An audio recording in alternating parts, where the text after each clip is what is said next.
Supreme court के पूर्व जज बी.एन. श्रीकृष्ण ने देश भर की न्यायिक व्यवस्था पर गंभीर सवाल उठाए हैं। एक सेमिनार में उन्होंने लंबित मामलों, जजों की कमी और न्यायिक स्वतंत्रता पर बढ़ते दबाव को लोकतंत्र के लिए खतरा बताया। उन्होंने कहा कि न्याय में देरी न्याय से इनकार के समान है। तो और क्या कुछ कहा उन्होंने, आइए देखते हैं इस रिपोर्ट में। सुप्रीम कोर्ट के पूर्व जज बी.एन. श्रीकृष्ण ने देश की न्यायिक व्यवस्था पर गंभीर सवाल उठाए हैं। एक सेमिनार में उन्होंने कहा कि न्याय में देरी न्याय से इनकार के समान है। उन्होंने चेतावनी दी कि अदालतों में 5 करोड़ से ज्यादा लंबित मामलों के कारण मानवीय अधिकार और धर्मनिरपेक्षता खतरे में है। श्री कृष्ण ने न्यायिक स्वतंत्रता पर बढ़ते दबाव को भी रेखांकित किया, जिसे उन्होंने लोकतंत्र के लिए गंभीर संकट बताया।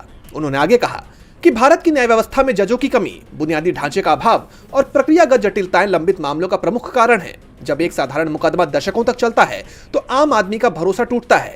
ये संविधान के मूल्यों के खिलाफ है। उन्होंने आगे कहा कि न्यायिक देरी से न सिर्फ व्यक्तिगत अधिकार प्रभावित होते हैं, बल्कि सामाजिक न्याय और समानता भी कमजोर पड़ती है।